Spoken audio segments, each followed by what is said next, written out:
Olá, eu sou Viviane Aguirres Eu sou Oscar dos Anjos. e você está no podcast Pode Pode crer. Crer. Aqui nós estudamos todas as semanas a designação do Vem Segue-me. Isso aí, muito bom. Essa semana, basicamente a nossa designação é Gênesis de 12 a 17, Abraão de 1 a 2, correto? Exatamente. Muito bom. Viane, pode começar pra gente falando sobre o contexto histórico. Pois é, né? Nós vamos agora passar do dilúvio e da Torre de Babel e nós vamos para Abraão. Nós vamos hoje falar sobre Abraão, sobre o convênio abraâmico, né? Sobre as situações, né? Que Abraão, Sara, Ló passaram e tem pontos muito interessantes que nós podemos estar refletindo hoje. Mas antes de falar sobre Abraão, vou falar só um pouquinho sobre o convênio. Dar uma introdução sobre convênio. Em todo o Velho Testamento, você frequentemente encontrará a palavra convênio. Hoje em dia pensamos em convênios como promessas sagradas com Deus, mas no mundo antigo os convênios também eram uma parte importante das interações das pessoas umas com as outras. Para sua segurança e sobrevivência, as pessoas precisavam confiar umas nas outras, e os convênios eram uma maneira de garantir essa confiança. Portanto, quando Deus falou a Enoque, Noé, Moisés e outros sobre convênios, estava lhes pedindo que tivessem um relacionamento de confiança com eles.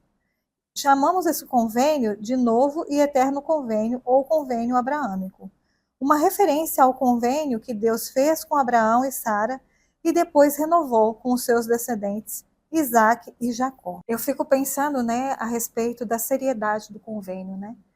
O convênio é Deus falando conosco, olha, eu vou confiar em você e você pode confiar em mim. Isso nos leva até uma reflexão, porque não é tão... Você acha difícil confiar em Deus, Oscar?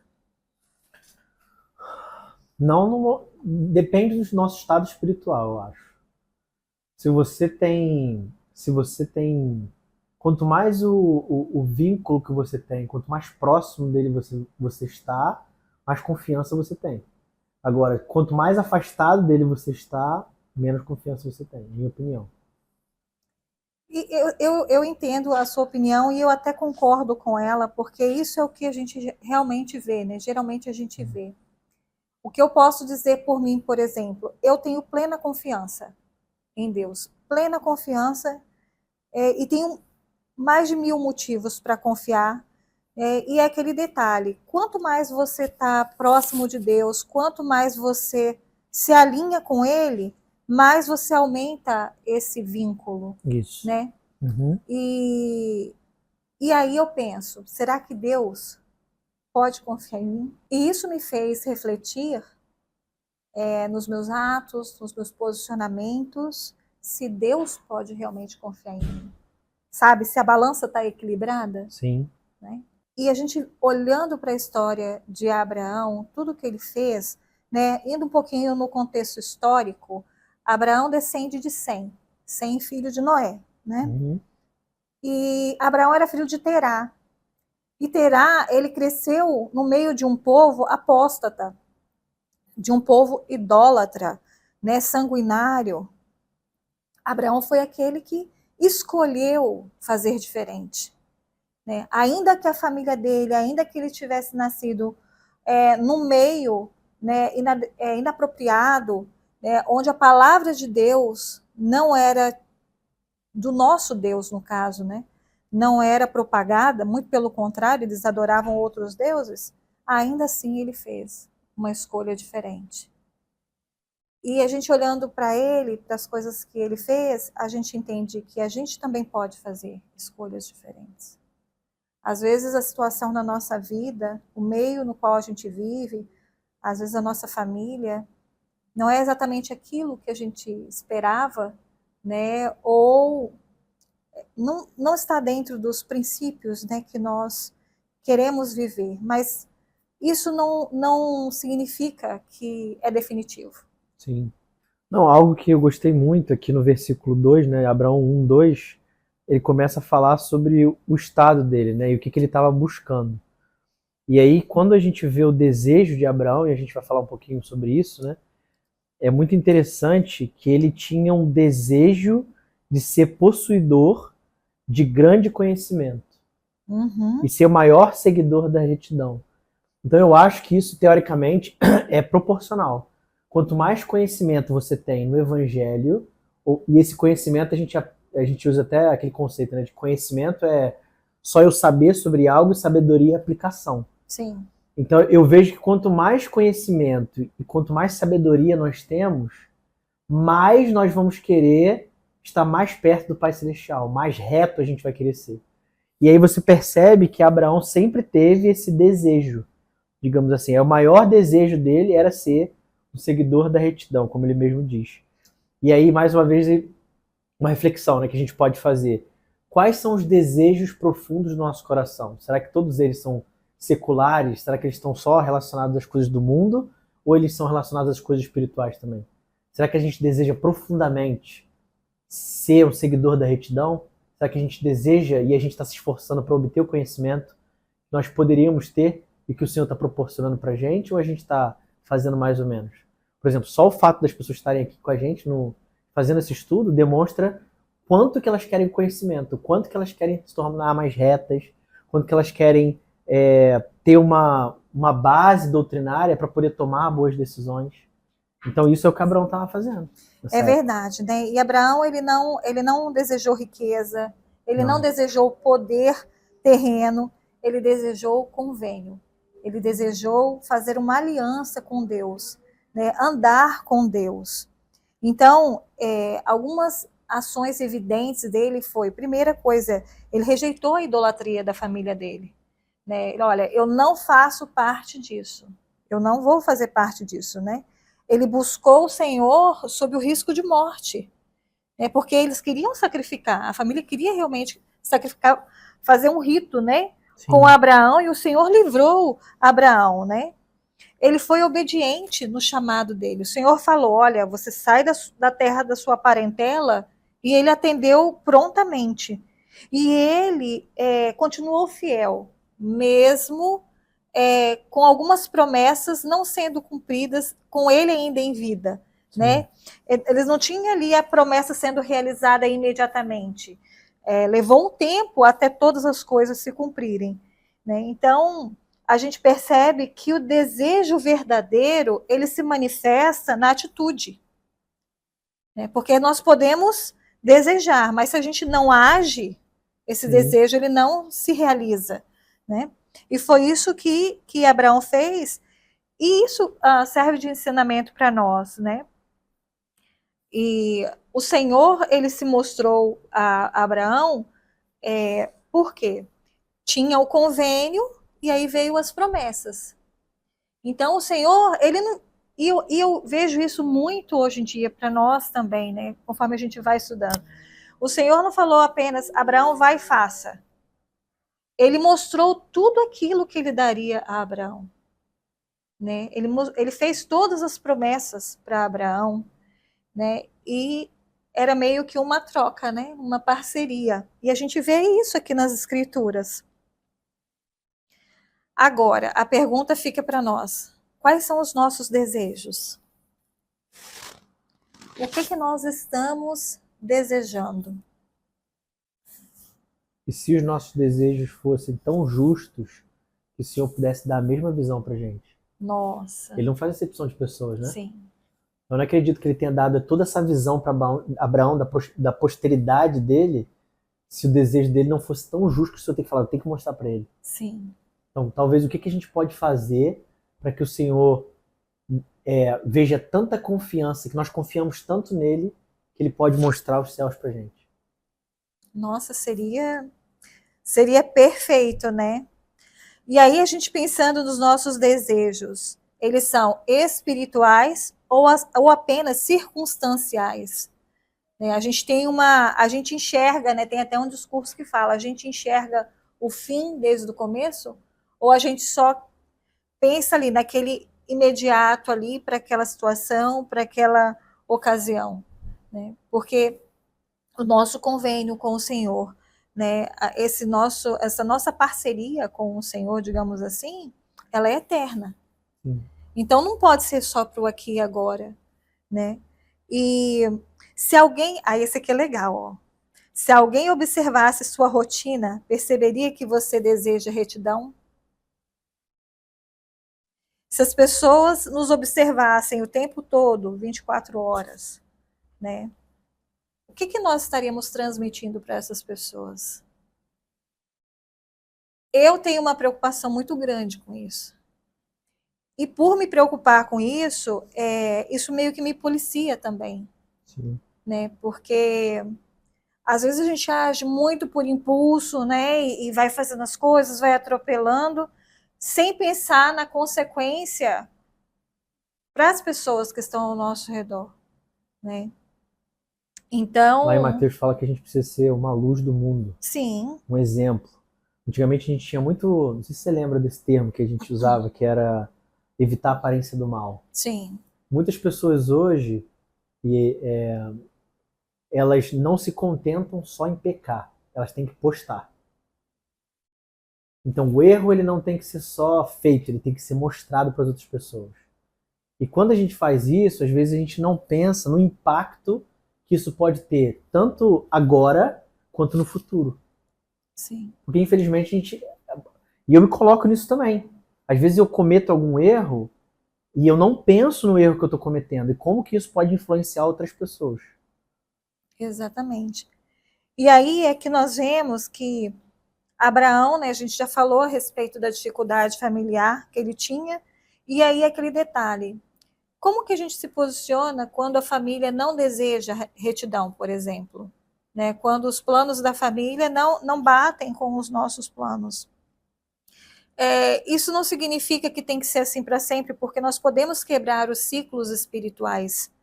Nós podemos fazer a diferença, nós podemos iniciar uma nova linhagem de fé, né? Nós podemos mudar o ambiente para que seja, né, um ambiente espiritual e podemos fazer convênios com o Senhor, porque o convênio ele é pessoal. Sim.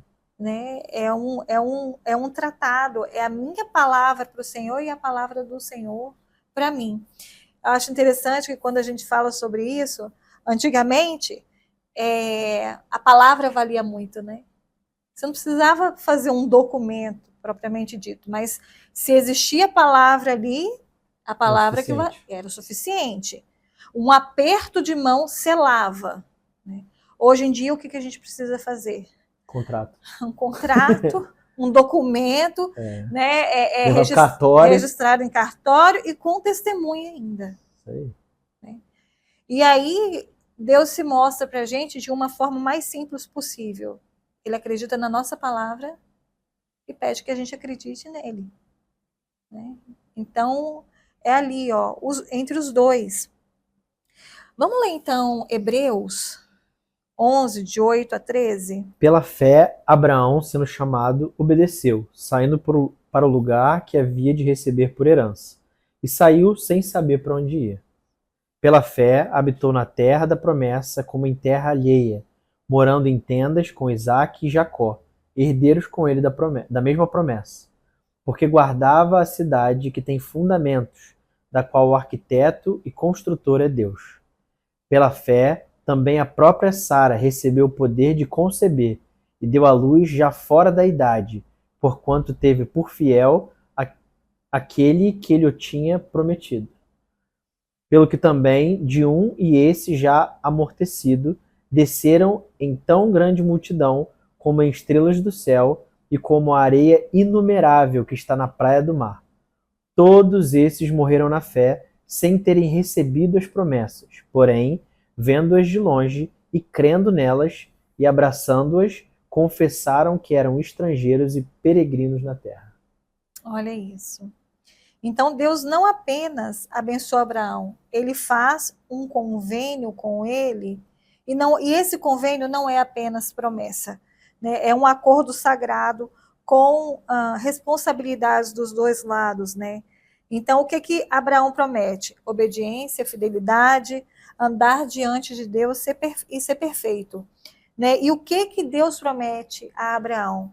Uma terra, uma posteridade incontável e a descendência, né, de Abraão também, e que ele seria uma bênção para todas as nações.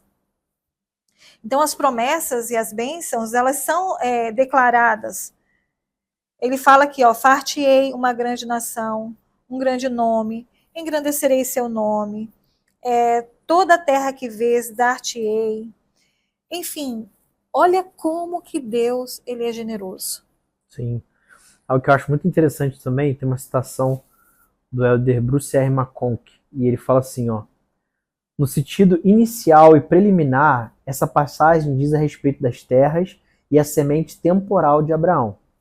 Ela e seus descendentes deverão herdar a terra de Canaã e sua posteridade, figurativamente, será incontável como as areias do mar e as estrelas do céu.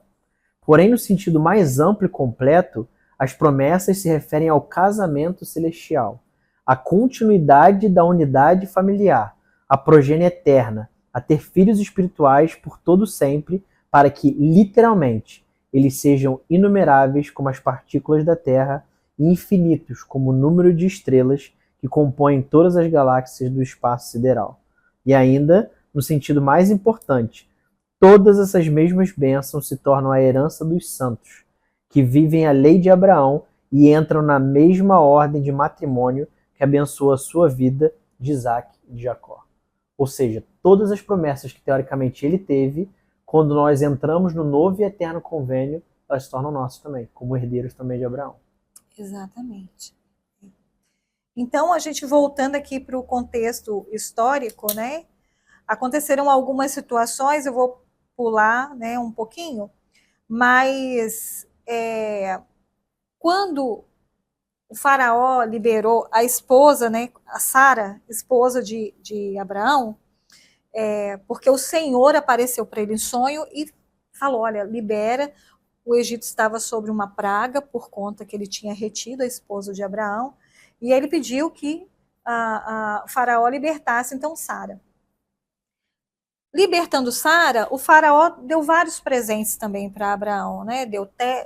Falou, olha essas terras, escolhe onde você quer ficar, né? E deu muitos animais, tanto para Abraão quanto para Ló. Abraão e Ló habitaram durante um tempo na mesma terra. Mas a terra era pequena para os rebanhos, e aí começou a haver um conflito, né, entre os servos de ambos, até que Abraão, para eles não brigarem, falou, olha, ou eu saio ou você sai, né? E aí Ló foi e levou as coisas dele, a família dele e tudo que ele tinha, mas aonde que Ló foi armar a tenda dele? Próxima a Gomorra. Até que houve a guerra dos 9 reis, 5 contra 4. E dentro dessa guerra, Ló acabou sendo capturado junto com a sua família e mais parte do seu povo e todos os seus pertences. E isso chegou aos ouvidos de Abraão. Junta os seus servos e também alguns de seus aliados e meio que faz uma emboscada à noite, né, e consegue vencer aquele exército que tinha capturado Ló, o povo, e levado também os pertences de Ló. Então ele recupera tudo. Então, nesse momento, entra o rei de Gomorra, né, fazendo uma oferta inapropriada para Abraão. Abraão recusa.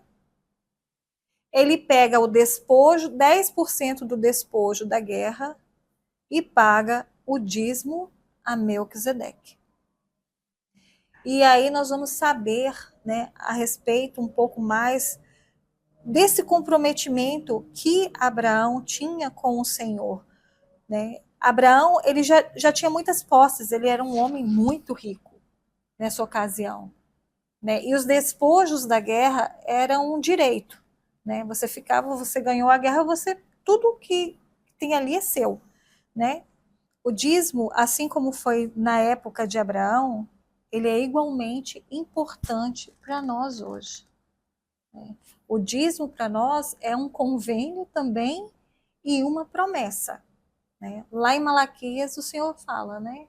Roubarás o homem a Deus, todavia me roubais nos dízimos e nas ofertas.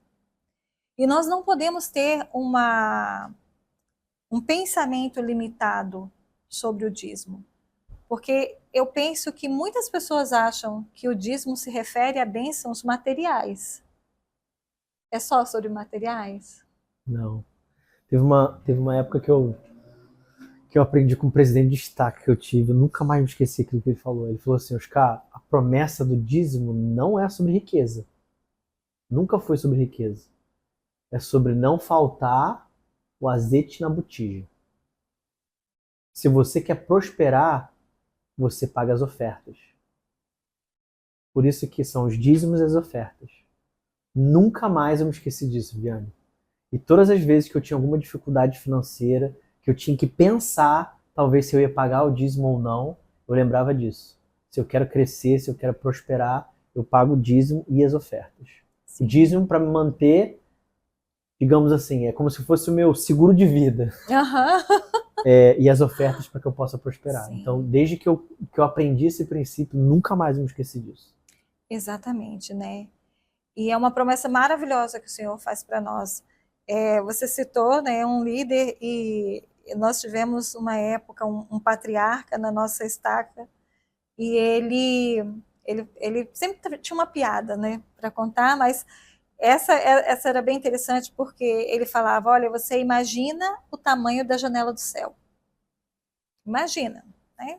Que é assim que diz a Escritura.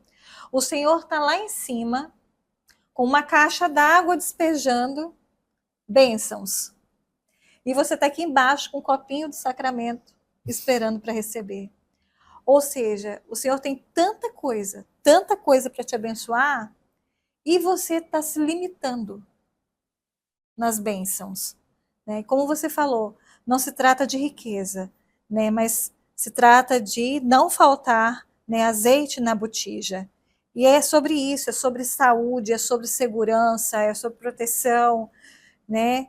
Sobre tantas coisas, mas principalmente sobre a nossa fidelidade. Isso. A gente confiar realmente de que se nós fizermos a nossa parte, o Senhor ele vai fazer a parte dele, e ele é extremamente generoso. O Senhor ele tem uma generosidade conosco. Às vezes a gente aqui em casa a gente fica assim, não é possível, né? Às vezes a gente faz tão pouco, e ele abençoa tanto a vida da gente, e a gente às vezes fica assim pensando, né, como os nossos irmãos também poderiam ser igualmente abençoados, né? Mas a gente ainda percebe que muitas pessoas têm resistência em relação à lei do dízimo. Sim. Né? E aí é algo para a gente poder pensar, será que a gente vê o dinheiro como uma ferramenta ou a gente vê o dinheiro como uma identidade? Será que o dinheiro que eu tenho, as posses que eu tenho, definem quem eu sou? Porque se define, se eu perder tudo, eu não sou mais ninguém. Ou será que a gente usa como uma ferramenta? Quando eu digo ferramenta, para quê? Para a gente poder se locomover, talvez ter um carro, ter uma condição de vida melhor. Mas isso será que identifica quem eu sou? Porque Abraão não era isso. Ele olhava o dinheiro como uma ferramenta. Pela própria conduta dele. A Escritura não fala sobre isso, mas a gente vê que a conduta dele é olhar o dinheiro como uma ferramenta. Sim. E algo para nossa própria vida, né? E algo que eu vejo também de muito importante é que o Senhor nos abençoa para que nós também possamos abençoar a vida de outras pessoas. Sim. E quando nós colocamos o nosso coração nas coisas, a gente deixa de enxergar as pessoas e as necessidades que elas têm. E tudo se torna assim, meu, eu conquistei. Quando, na verdade, é o Senhor que permite todas as coisas. Né? Então, a lei do dízimo nos trouxe um aprendizado muito grande, principalmente a questão da consagração. Sim, Né? até porque é uma preparação, né? Exatamente. Então, você imagina, né? Uma vez na primária, eu fiz uma atividade com as crianças, eu levei 10 moedas de chocolate, né? E aí, olha, eu falei, essas 9 moedas são suas, e essa daqui é de uma pessoa. Aí eu lembro que a criança falou assim, nossa tia, mas é tão pouco, eu vou ficar com 9 e a pessoa só vai ficar com uma. Eu falei, é assim que é. Ah, não, tia, mas é muito pouco, essa pessoa tem que ficar com mais. E eu insisti, não, mas ele só quer ficar com uma. Mas tia, não tá certo. Pelo menos a metade, né? E ali eu desenvolvi o tema, e quando eu falei que era Jesus Cristo e que eu estava explicando sobre a lei do dízimo, então eu percebi que causou impacto em crianças. Nossa, mas realmente é assim que funciona, né? E a gente às vezes entende que quanto mais às vezes o Senhor abençoa, mais às vezes a pessoa tem dificuldade, né? Porque o valor aumenta, mas falta o entendimento do propósito e do convênio associado ao dízimo. Então, nós temos um testemunho a respeito disso, porque o Senhor nunca, nunca falhou conosco. Nem nos momentos mais difíceis, né? Porque a nossa vida é um processo. Sim. A gente aqui, a gente não começou aqui, sabe? A gente começou no -1, não foi nem do 0. Mas a gente entende que é um processo e tudo acontece no tempo do Senhor. Então, Abraão, ele foi um grande exemplo para nós, né, nessa atitude que ele teve de, em primeiro lugar, lembrar que ele só venceu a guerra também porque o Senhor estava com ele. Sim. Porque ele, por si só, ele não conseguiria, né? Para a gente poder encerrar, né? Algumas perguntas que a gente pode Sim. basicamente fazer. Então, o dinheiro, ele governa as minhas decisões? Algo para a gente poder parar e pensar. Vejo meus recursos como uma bênção ou como uma posse? Sou capaz de dizer não a ganhos que comprometem a minha fé? Nossa, esse daí é pesado, né? Será que eu estou disposto a negociar? É. Será que o dinheiro compra minha postura, compra meus Fidelidade, valores, né? minha fidelidade? Minha obediência financeira reflete confiança em Deus? Será que o dízimo e as ofertas que eu pago, será que eles refletem a minha confiança em Deus? Então, o dízimo, ele não vai nos empobrecer. Ele vai abrir as janelas do céu para que a gente possa colher as bênçãos que o Senhor está disposto a nos dar. Sim, sim. Isso vai de encontro, né, com o ensinamento do patriarca. Sim. O Senhor, ele quer... O Senhor, ele não ama mais um filho do que o outro. Ele não deseja abençoar mais um filho do que o outro. Ele fala, olha, você vai passar dificuldade, mas esse filho aqui, o alecrim dourado, esse aqui vai ter tudo do bom e do melhor, né? Não é assim que funciona. Sim. A gente se limita, né, para receber as bênçãos. Mas a gente está aqui para aprender, né, Oscar? Isso. E entender que quando a gente conhece um pouco mais do Deus que a gente professa, né, que a gente ama, que a gente segue, a gente entende que essa vida aqui é só uma passagem, né, uma experiência, que um dia nós vamos voltar para a presença dele. Né? Então, é aprendizado. Nós precisamos estar dispostos a realmente aprender, desenvolver a nossa fé, o nosso testemunho, né, e desfrutar desse amor generoso de Deus. Isso aí. Então é isso, pessoal. Essa semana, esse foi o nosso estudo do Vem Segue-me. Não esquece de curtir, se inscreve no canal, ativa o sininho para receber novas notificações. Toda semana a gente vai ter vídeo novo, tá bom? E deixa aqui algum comentário sobre o que você aprendeu que chamou a sua atenção nessa aula. Então é isso, um grande abraço e tchau, tchau. Tchau, tchau, até semana que vem.